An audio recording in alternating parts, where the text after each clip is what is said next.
These days, you've got retro games, and modern games that look retro. In this video, I'm diving into the elements that determine whether or not a 2D game looks retro or modern, and how developers can use each of these techniques to create something that is uniquely their own. And because I'm a massive fan of the Mega Man games, I'm actually going to be drawing a mock-up screenshot using old and new techniques from pixels to HD elements to see what a new game could look like.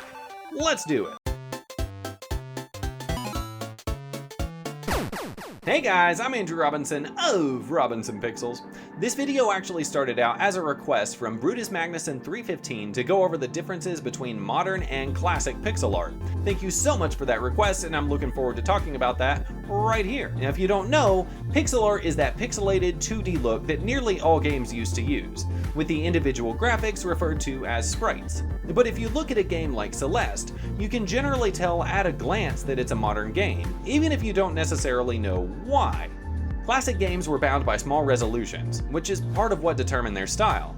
The Super Nintendo's resolution was 256 by 224 pixels, but with HD TVs now, we could go all the way up to 1920 by 1080 if we wanted. The Messenger, one of my favorite modern pixel games, uses 480 by 270 pixels. That's what I'll be going with. Let's go ahead and get into that Mega Man piece I designed so we can talk about different style choices you can take as we go. So my Mega Man will be 41 pixels tall, which is larger than his 8-bit version, and accidentally it's his exact height in Mega Man 8. But proportionately, I'm making him more realistic. Smaller head, longer legs. Now in true retro art, characters would be limited by their color count. Super Nintendo sprites could only have 15 colors max. What I've done here might fit that category, but I intentionally didn't count because the limit no longer exists. I decided to make his suit more inspired by his design in the Mega Man episode of the Secret Level show on Amazon. So a little less bright and a little more techy. I'm not going to give him a helmet either. As for Mega Man's enemy he's facing off against here, it is Dr. Wily. Wily is the main boss of the Mega Man games, and actually I've gotten a couple of requests to draw a Wily Machine, which is the giant death contraption that he uses at the end of each game. Keeping in line with how Mega Man's design is more hardcore here than in the original games, this Wily Machine has to keep up with modern sensibilities, so it's bigger and more monstrous than the traditional designs. If I had thought of it at the time, I may have even tried making it look more like a 3D modeled machine, rather than pixel art. WayForward did that with the final boss in Shantae Half Genie Hero. That game uses large hand-drawn sprites for most characters, but not for the big robo-baddie at the end. In this context, 3D may have especially made sense for the hands, because I imagine they would be moving all around and generally pretty fluid. I think Master Hand and Crazy Hand from Super Smash Bros. Anyway, I decided to swap out that fist in progress and just duplicated the detailed hand I'd already drawn. Now instead of Mega Man standing on that hand, he will ride his dog Rush. He's got a jet mode. I gave Rush a visor because Mega Man's wearing one in that episode of Secret Level. Let's pop a Dr. Wily up in one of those eye windows. We'll make sure he's facing Mega Man. He'd probably turn through the whole battle to always glare at his sworn enemy. I used some transparent effects on that window, which isn't really a modern decision. They've been doing transparency in games since at least the Boos in Super Mario World, and probably before that too. We'll find a way to add some more modern effects to these guys in just a little bit, but first, I want to talk about Indiana Jones, specifically the HUD elements from that game because they're relevant here. So I've been playing Indiana Jones and the Great Circle non-stop. It's a beautiful game, and one thing I noticed is the HUD elements, like the health bar and ammo count, they're all essentially solid white symbols. But interestingly, games like Shovel Knight are actually using fully shaded symbols in their HUD.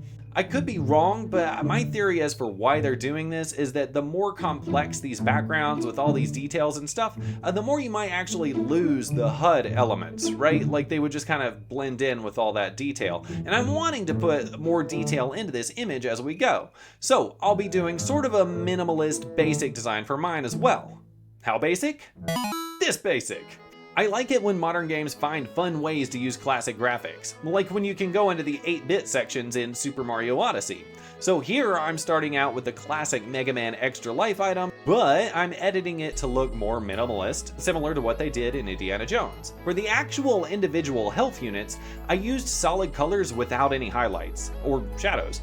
This matches what they did in Mega Man 11, the only fully 3D rendered game in the classic series. Compare this to the design on the Nintendo, and it was actually a visual downgrade. Now what's this I'm adding over here? Another health bar? Why yes, it is. This one is for Mega Man's longtime rival / sometimes reluctant partner, Bass. As for why I'm adding Bass, it's because it's time for the Mega Man series to figure out multiplayer. Some of my best gaming memories now are playing co-op games with my stepdaughter, from Mario to Rayman to Halo. Be nice if we could play some Mega Man together. Capcom. Now up until this point, I left a lot of the art pretty rough around the edges, so let's hop forward real quick. Woo! Okay, that looks better. Now up until this point, this has all been pixel art, right? Because that's what I do.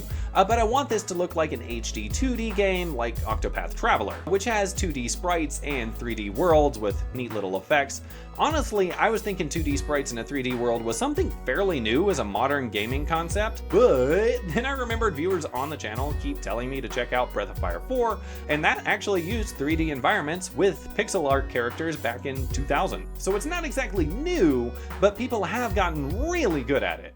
I mean, not me, because I don't know how to do 3D, but what I do know how to do is point my phone at the sky. I exported my sprites at 8 times their original size so I could have more detailed effects and imported them into Procreate. Now first was going under adjustments and then curves, which is my favorite way to mess with an image's contrast.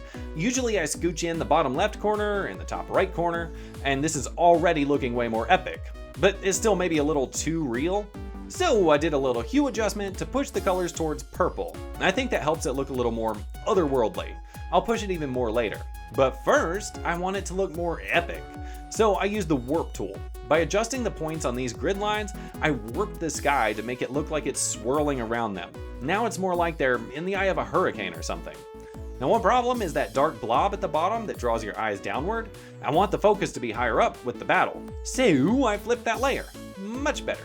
Having Mega Man and Bass aiming at Wily is pretty fun, but I think it'd be even better if they have a blast. Pew pew. I could draw their attacks in pixel art, or I can go the Dead Cells route and actually have them be like weird cool glowy blast effects. Now what I did for Mega Man's shot was to draw it with the light brush tool in Procreate. I don't think this style has as much charm as the really bubbly blasts from Mega Man 7, for example, but this also only took me like 30 seconds to draw, so, you know, pros and cons. I'm also adding in an overlay layer to highlight Mega Man, so the blast looks stronger. Now towards the end of the piece, I'll add some effects around the blast too to add a glow onto the Wily Machine. Now again, my gut was to say this is a new technique, but Jazz Jackrabbit 2 was adding lighting effects to blasters back in '98. Now they were using a spotlight effect back then, but in modern games like Celeste, they have found ways to highlight only what the devs want to highlight. Let's add the Bass Buster, pew pew! My problem at this point was that Mega Man and Bass look too static, like they're just kind of hovering there. I duplicated the sprite layer, and on the bottom layer I used the smear tool to create this smooth blur. I like how it creates action lines, kind of like the ones Nintendo used on the original Super Mario Bros. Cartridge. It's like a little retro modern blend here. To really pop this thing to life, let's add some big glow effects under each of the Wily Machine parts, once again using the light brush. I decided to use a subtle glow so you could tell they're flying, but it wouldn't be distracting.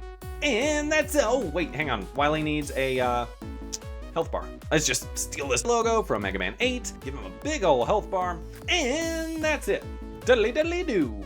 The more I dug into this, the more I found that modern design elements have really been around a long time. It's just in a lot of ways easier for folks to do nowadays than it used to be. Now this is the second video I've done where I've actually drawn Mega Man and some different characters within the Mega Man style. Specifically in the first one I was going over the Nintendo rules and limitations that they had at the time to convert characters from the Metal Slug series and Street Fighter series into that classic Mega Man style. So if that sounds like something you would be interested in learning, check out this video right over here and follow along for more pixel practice. TMNT Shredder's Revenge and the Power Rangers Rita's what name is that? And Power Rangers Rita's Rewind. Woo!